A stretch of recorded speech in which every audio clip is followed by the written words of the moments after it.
Hi, everyone. Welcome to our pre-recorded information session. My name is Milan Hamilton, and I am an admissions officer here at Duke. And I'm excited to virtually welcome you to our campus and tell you a little bit more about our different programs. But before we get started, I just have a little bit of housekeeping.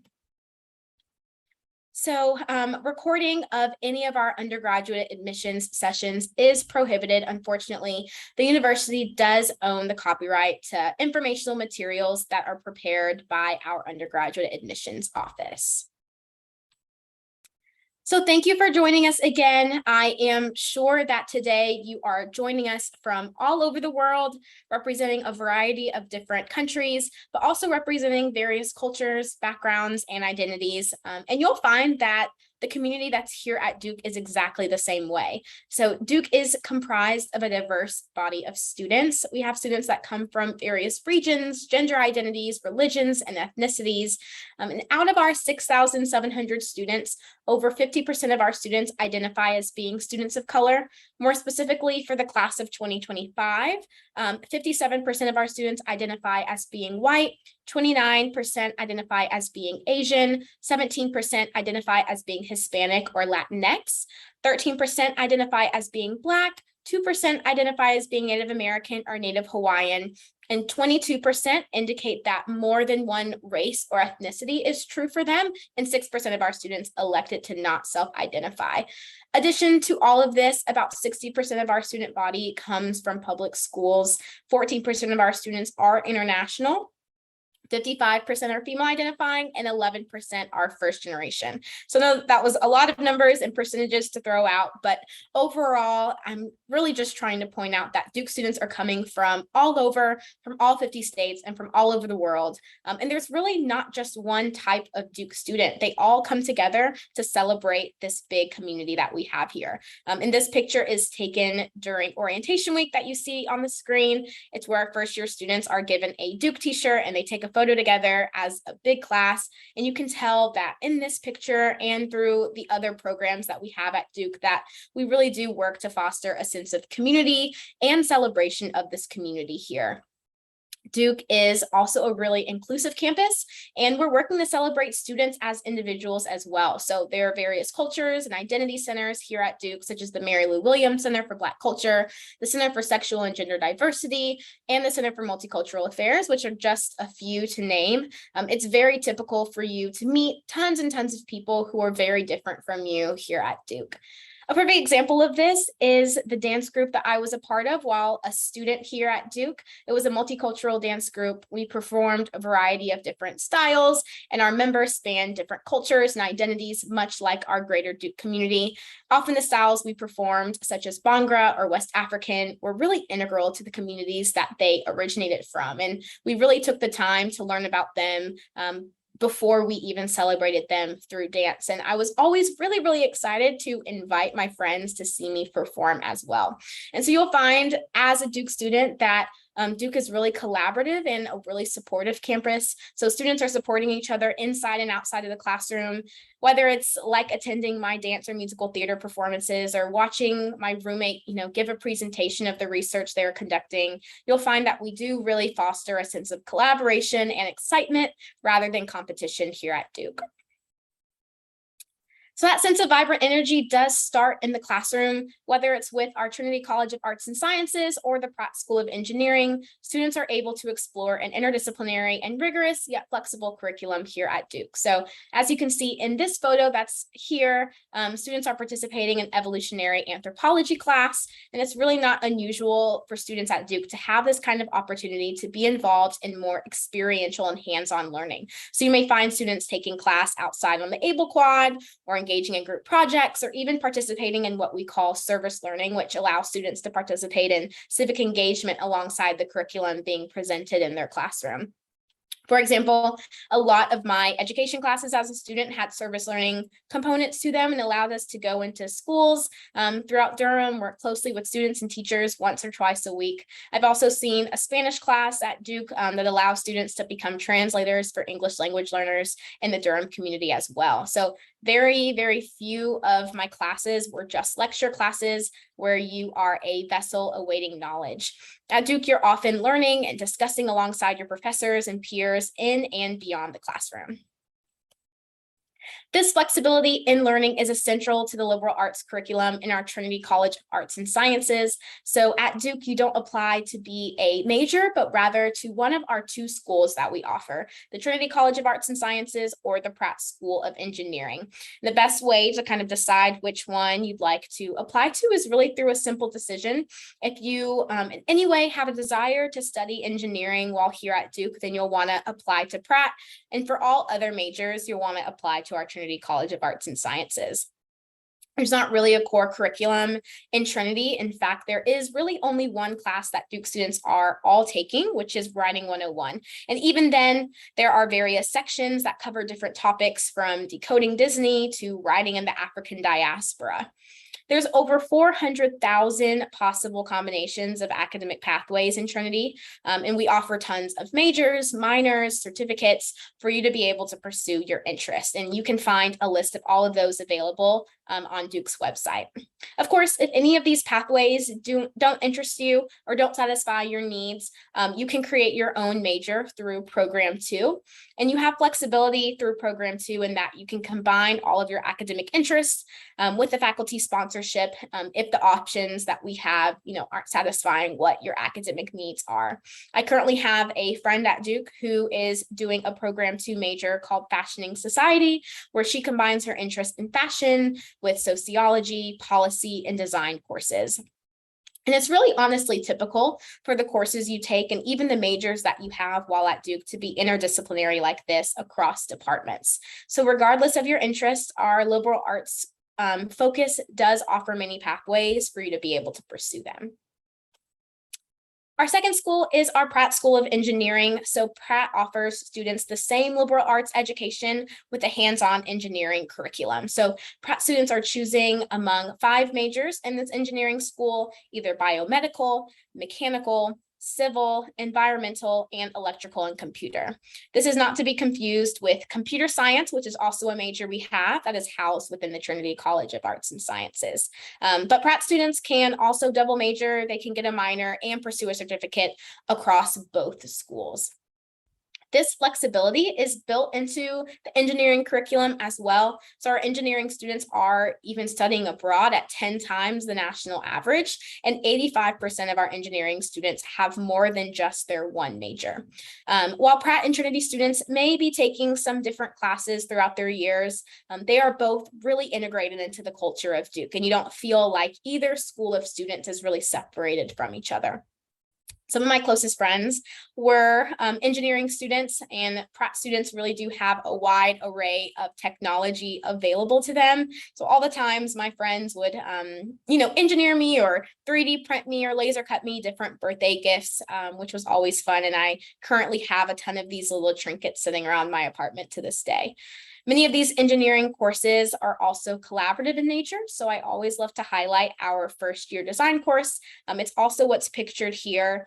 In this course, students are connected with an organization in the community to help them solve a real world problem. So these projects may include, creating a prosthetic arm for the Duke Nursing School, developing a lemur feeder for the Duke Lemur Center, or even making a temperature controlling apparatus for the Duke Gardens.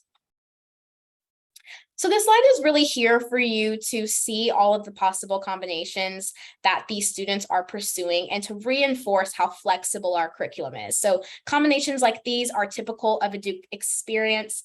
Personally, I was a psychology major with an education minor and a child policy research certificate while here at Duke. But as you can see, there's tons and tons of pathways that are available to you. Over 80% of our students have more than just one major. Students will declare these academic pathways at the end of their sophomore year, which is really nice. It gives you the time to really just explore the things that interest you. I always love to tell people that I entered Duke with the intentions of pursuing biology and dance pre-med. With my dance background, it was something that I felt like I was ready and wanted to do, but I was really, really thankful for those 2 years of exploring my interests at Duke because I realized that I really did have a passion for education and for working with students. So let yourself dive into the things that interest interests you. Everyone will have a major. You can think of minors as being kind of secondary areas of depth in a specific discipline. And then we also have certificates, which you can think of being courses of study that are more thematic in nature, and they're very multidisciplinary. So some are, human rights, we have innovation and entrepreneurship, or Latin American studies, which are just a few that I could name. So while the thought of pursuing many different things at once may seem a little bit overwhelming at first, you are not navigating these curriculums alone. Advising is embedded into your learning as early as the summer before you arrive on campus, and students have an access to a network of advisors, including those that may help you specifically for your major, as well as professional, graduate, and career guidance. I personally met with my advisor in my first year every single Thursday. And while you can't major in pre-business or pre-law or pre-med, there are advisors for students that are interested in these pathways as well, and they help ensure that you're taking the right classes and that you're successful in your application processes to these graduate schools. U faculty will also serve as a place of support. So it's very easy to connect with faculty in and outside of the classroom. Our student to faculty ratio is about 8-to-1, and the average class size at Duke is only 19. So you can always, of course, attend professors' office hours and help out with their research, but there's tons and tons of other ways to really engage with them. One of my favorite ways is connecting with professors through Flunch. So Flunch stands for faculty lunch. It's where you or a group of friends or classmates can take a professor out to lunch, and Duke will completely pay for it. It's a really nice way to network or even really just engage with those professors and learn about them outside of the normal classroom setting. Some faculty also live in dorms, so there is one faculty member assigned to each first year dorm, and it is very, very casual. My faculty in residence would open her home up every Thursday. She'd bake us brownies. We'd be able to sit and talk to her about, just anything. And it's really not uncommon to have these kinds of interactions with your faculty. You may even see them at different games or performances that you have throughout the year as well. So there's many ways to expand interaction with faculty member beyond academics, and there are many special programs available that also allow this connection to go beyond Duke itself. So for example, Bass Connections is a research program that we have, and it's an interdisciplinary research team. It runs about 200 plus projects at any given time, and it can consist of undergraduates, graduate students, faculty members, and more from a variety of different departments. I participated in the Bass Connections program as a student that even had faculty and students from NCCU and UNC, which are neighboring schools in the Raleigh-Durham area. And you can only imagine the amount of collaboration and learning that we were able to do from that program team. But we also have another program called Building Duke. It's about architectural history of Duke's campus. It combines computer science, computational data, art history, and education. And another one I like to name is Going to Mars, which looks at medicine, civil engineering, law, science, English, history, biology. And it sparked the creation of a student-run Duke Space Initiative. There's also Focus, which is a first-year living and learning community that we have here at Duke. Students will take classes with their Focus community, they'll live with their Focus community, and even have weekly dinners with faculty members as well. Some Focus sections that come to mind off the top of my head are Visions of Freedom is one. It studies US history and politics, and another popular one is genetics and genomics. The last thing that I'll explain on this slide is Duke Immerse, which is a semester-long deep dive into a theme of study, and it also includes travel. One of my best friends participated in a program that was Duke Immerse, and it was called Civil Rights in the American South in South Africa. And she was able to take a field trip through the Southern historical sites and also study away in South Africa in Cape Town alongside the curriculum she was learning. So there's also many ways to explore through arts and entrepreneurship during your time on campus. We really have a culture of creativity and innovation here at Duke. So pictured in this photo, students are taking a West African dance class in the Ruby, its official name being the Rubenstein Art Center. It's a recently built state-of-the-art venue on campus full of studios, a black box theater, and our very own radio station. The Ruby is one of my favorite places on campus, and I could usually be found here studying because the building lets in a ton of natural light, either before a dance class or a rehearsal, and it really was my home away from my dorm, to say the least. The Ruby also has its own 3D printing lab. The Nasher Museum is right across the street, so this area on Campus Drive has quickly become a hub for the arts at both Duke and in the greater Durham community as well. Recently, the American Ballet Theater had a residency here, and we also host Demon Alumni Weekend annually in this space where alumni involved in the arts, entertainment, design can facilitate workshops and classes and panels to help interested students learn about professional careers in the arts. And you, of course, don't have to be a major in any of the arts to be able to be involved in these opportunities. Venues like the Arts Annex provide free art supplies for students and materials as well. And students can also take classes through Duke Create. And there's tons and tons of arts-related clubs and organizations on campus as well. To get involved in entrepreneurship, we have maker spaces on campus like the CoLab, we have the Bullpen, which is a startup accelerator, and also Do Hatch, which is a startup incubator. Exploration really does take many forms here at Duke, and these are only a few, but whether you have a passion for creativity or you'd like to dip your toes in innovation, there really is something for everyone here. So another way to explore outside of the classroom is through research. So while everyone will do research in the classroom at least once, over 53% of our undergraduate students will graduate with an outside of the classroom research experience. So this research can be for pay, it can be for class credit, or even just for fun. Duke spends $800 million on undergraduate research across the disciplines every year, and you can start participating as soon as day one and even begin receiving your own funding for this research by your second semester. A perfect example of some really engaging research that we have is of these cute little animals that you see here on the screen. So if you haven't heard already, here at Duke, we do have our very own lemur center. It houses the largest collection of lemurs outside of their native home in Madagascar. And if anyone has watched Zaboomafoo, which may be a little bit before your time, a fun fact that I always like to share is that the leading star, the lemur, was born in this lemur center here at Duke's campus. And as lemurs are among the most endangered species, students are really able to observe and study lemur behavior that might help these babies in the long run. There are also, of course, other spaces to engage in meaningful research around the area, like the Nasher Museum, the Duke Hospital, the Duke Marine Lab, which is located on North Carolina's coast, and also the Samuel Dubois Cook Center for Racial Equity. So I've mentioned a lot of opportunities to learn in the Duke and the Durham community, but we also offer some terrific opportunities to study away. So more than half of our students will do so in their 4 years, and 40% of our engineering students do, which I mentioned before is 10 times the national average.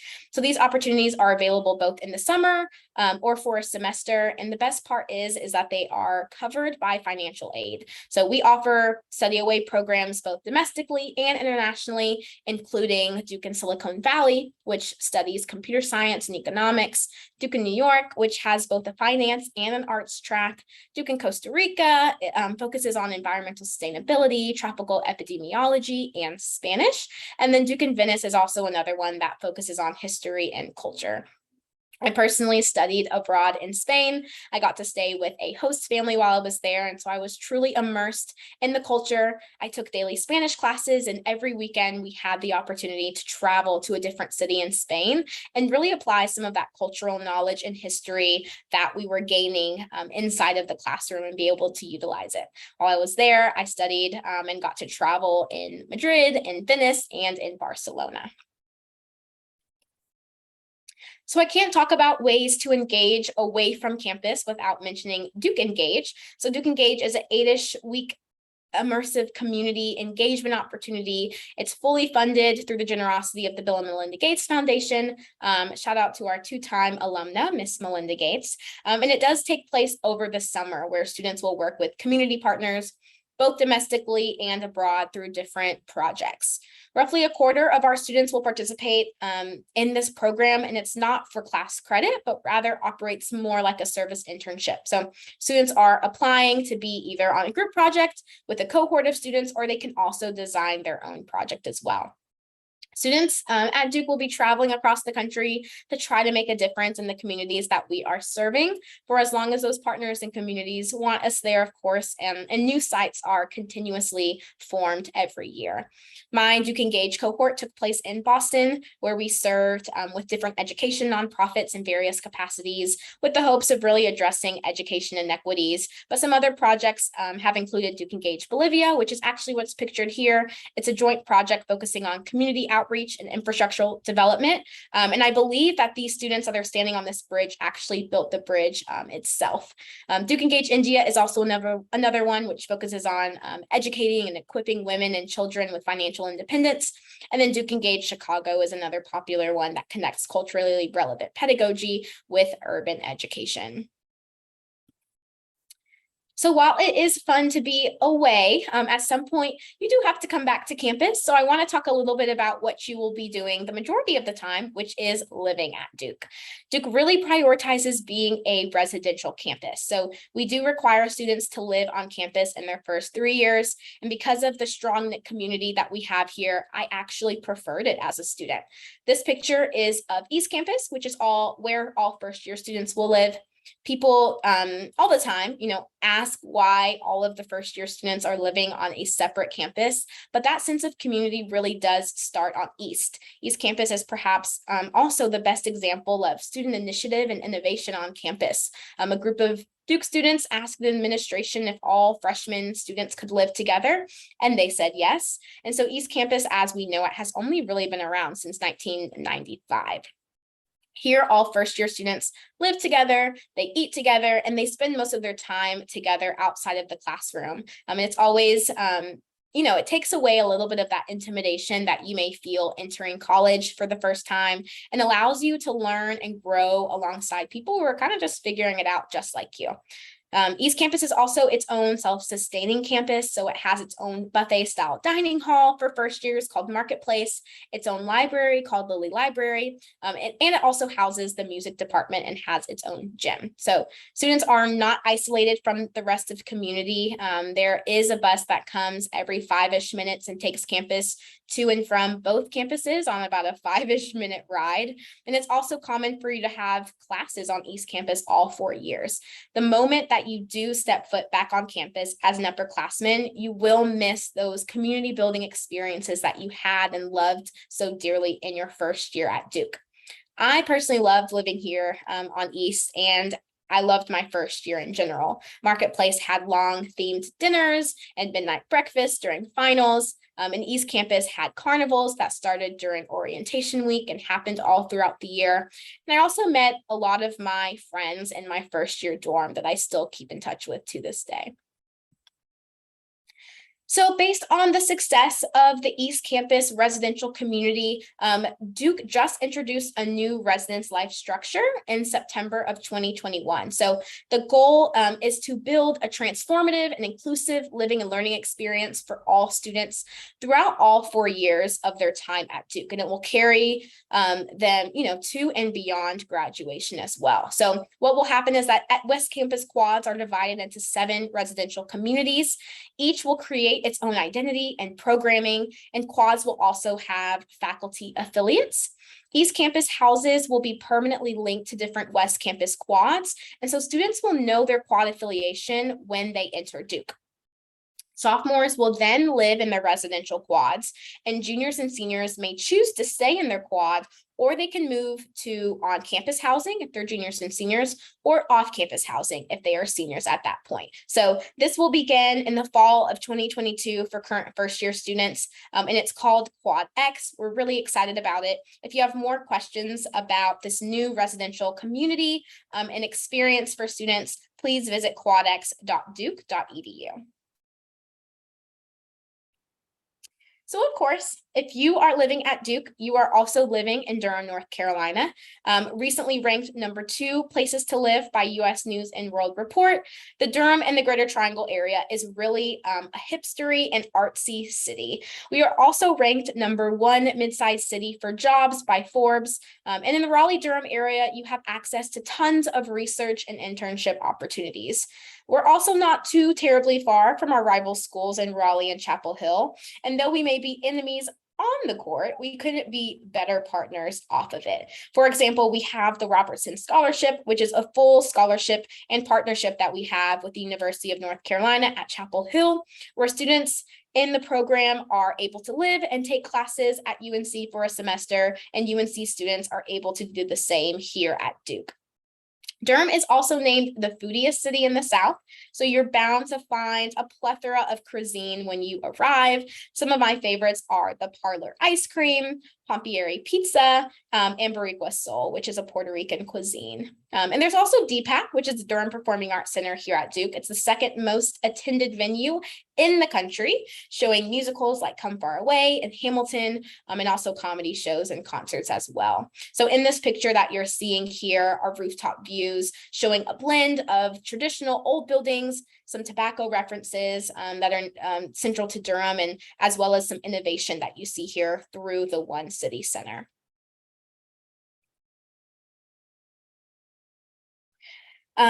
So finally, Dukies are not only making an impact during the 4 years that they are here, but also once they graduate in the communities that they're able to occupy as alumni. So our Alumni Association tagline is Forever Duke, and that's because this community that you build here and the experiences that you have really do last forever. So our graduates are entering a society as collaborative leaders, as critical thinkers, and they're ready to take on real world challenges. I'm actually, and actually the Durham Research Triangle is the #1 destination for recent graduates, and I am actually sitting here as a testament to that. So our liberal arts education, and especially the Career Center that we have here, really does prepare students for endless opportunities. Over 90% of our students have had at least one internship, and 75% of students are employed and enrolled in grad school on graduation day. And that number jumps to 96% after 6 months. Duke students also are really successful in graduate school admittance rates. So we have an 86% admit rate into med school, 98% admit rate into law school, and 99% admit rate into business school. So when you bleed Duke blue, as we say it, it means that this community really does follow you. You are truly forever Duke. It also means that you have a lifelong connection to our alumni network. So I mentioned Melinda Gates earlier, who is one of our notorious alumni, but also other notable alumni include Adam Silver, who is the commissioner of the NBA and a political science major who went to law school. And he's also on the board. So, he comes to campus at least 4 times a year. We also have the top 2 executives at Apple, Tim Cook and Jeff Williams, as well as Louis Von Ahn, who was the founder of CAPTCHA and Duolingo, which reminds me of the Spanish I need to be practicing. But all I say for all of this is that you can see truly what encompasses the Duke difference and the impact that our students have on and beyond campus. So just a reminder, I really do encourage you to connect with us. I hope today's session gave you a little bit more of an insight as to what Duke is about. Follow us online in our social media at Discover Duke to see student takeovers, videos of campus, and to continue learning. We also have a wide array of other virtual programming for you to attend, and check out our website at admissions.duke.edu for more opportunities as well. I thank you so much for coming and joining us today, and I hope you have a great rest of your day.